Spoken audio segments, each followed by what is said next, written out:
हमारे दर्शक करुणा बिश्नोई जी का सवाल है कि ऐसी कौन सी लैंग्वेज है, ऐसी कौन सी भाषा है जो सतयुग में बोली जाती थी, द्वापर युग में बोली जाती थी, त्रेता युग में बोली जाती थी। तो इसका आपको प्रमाण देना पड़ेगा। मैं ऐसा नहीं बोल सकता कि एक ही शब्द में बोल के कि संस्कृति यूज होती थी, लोग कैसे मानेंगे, उसको कैसे प्रमाणित करना पड़ेगा। एग्जैक्टली। वेद पढ़ना महिलाओं को क्यों वर्जित था? वेद पढ़ना महिलाओं को आज भी वर्जित है। उसका बहुत बड़ा रीजन है, साइंटिफिक रीजन भी है।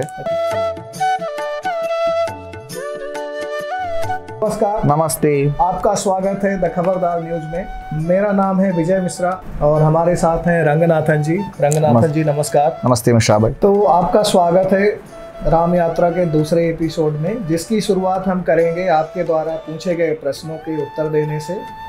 हम कोशिश करेंगे कि आपके जो पूछे हुए प्रश्न हैं उनके उत्तर हम ईमानदारी से दें और हमारे रामचरित मानस महाकाव्य से ही आपको प्रश्नों के उत्तर दें। रंगनाथन जी, हमारे दर्शक करुणा बिश्नोई जी का सवाल है कि पहले तो वह आपका धन्यवाद करती हैं और सवाल पूछती हैं साथ में कि ऐसी कौन सी लैंग्वेज है, ऐसी कौन सी भाषा है जो सतयुग में बोली जाती थी, द्वापर युग में बोली जाती थी, त्रेता युग में बोली जाती थी।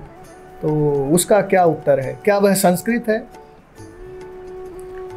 पहले मैं अपना जवाब देने से पहले हमारे राम भगवान को शुक्रिया अदा करना चाहता हूँ।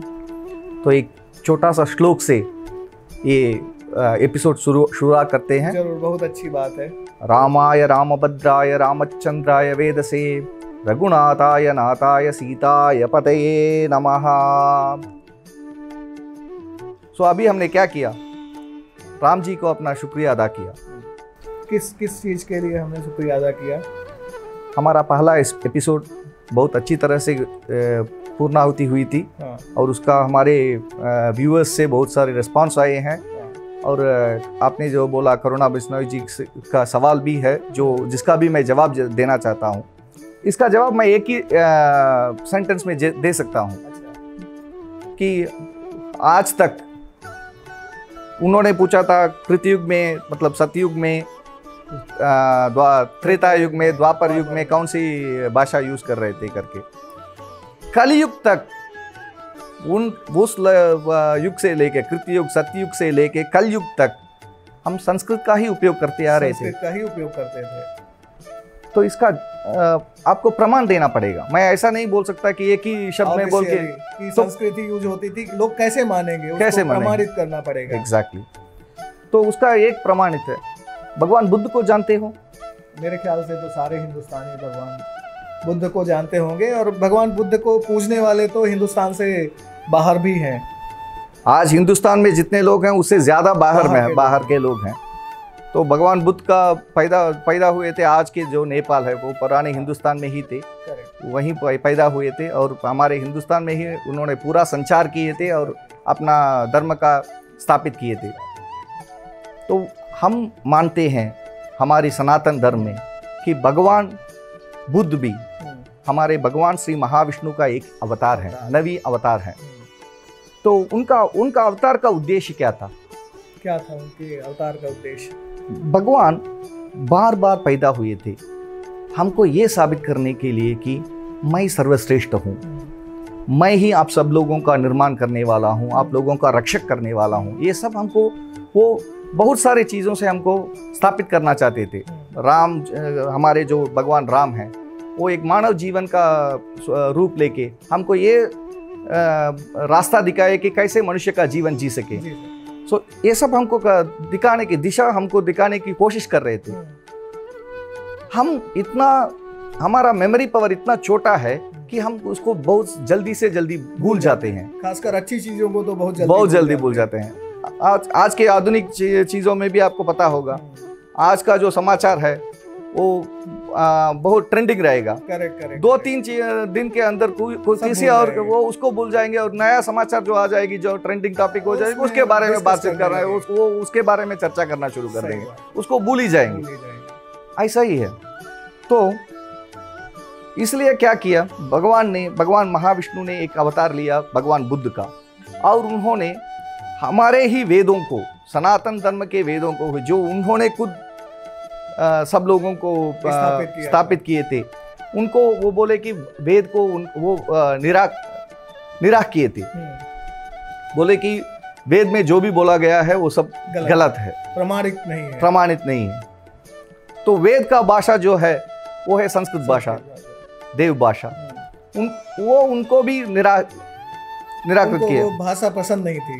तो उन्होंने अपने उसके पीछे कुछ रीजन था कि संस्कृत भाषा उनको क्यों पसंद नहीं आई। सही बात है वो, क्योंकि उस जमाने में ऐसा होता था। भगवान बुद्ध का पैदा कब हुआ? 2500 साल पहले। नो, बिफोर ईसा पैदा हुआ। हाँ, ईसा ही तो 2000 साल पहले थे, प्लस उसे 400 years back. Okay, 400 years back, before Christ पैदा हुए थे हमारे भगवान बुद्ध। तो वो कलयुग है। हाँ, वो कलयुग में ही पैदा हुए थे।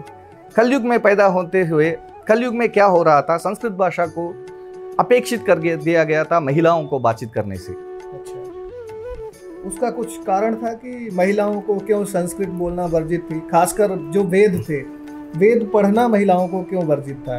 वेद पढ़ना महिलाओं को आज भी वर्जित है। उसका बहुत बड़ा रीजन है, साइंटिफिक रीजन भी है। अच्छा। वेद का आरंभ होता है प्रणव मंत्र से। प्रणव मंत्र बोलते हैं ओम। ओम कैसे बनती है?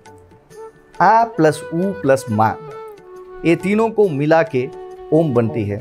आज भी नासा के साइंटिस्ट ये प्रूव करना चाह रहे हैं कि सूर्य में जो आवाज निकल रही है सूर्य से, वहां भी ओम शब्द ही निकल रही है करके वो स्थापित करना चाह रहे हैं। सच्ची बात है। तो ये ओम शब्द जो है वो, उसको आप जब उच्चारण करते हैं उसको अपनी नाभि से उच्चारण करना पड़ता है। हाँ, ओम तो वहीं से शुरुआत होती है। और अगर महिलाओं उसको वहाँ से उच्चारण करेंगे तो उनको जो ऊम्ब होती है, जिसको हिंदी में बच्चेदानी बोलते हैं ना, वहाँ उसका अफेक्ट हो जाती है। वो साइंटिफिकली प्रूव है। अगर हम उसको महिलाओं उसको उपयोग करेंगे तो वो उनका बच्चेदानी को अफेक्ट कर देगी और उनको बच्चा पैदा करने का ये नहीं रहेगा, तकलीफ होगी। इसलिए उसको वर्जित किया गया था। तो उसके बदले में उनको बोलने के लिए बताए गए थे। अच्छा, कि आप जब भी कोई श्लोक बोलें उनकी जगह तो अगर हम बोलते हैं हो महाविष्णवे नमः, वही एक महिला बोलनी है तो उसको बोलनी है अम महाविष्णवे नमः। ऐसा बोलने के लिए हमारे वेदों में बताया गया है। तो इसको उन्होंने बोला कि ये सब ठीक नहीं है, क्योंकि जब भेदभाव करती है औरत और पुरुष के बीच में भेदभाव करती है तो इसका कोई वैल्यू नहीं है करके उन्होंने उसको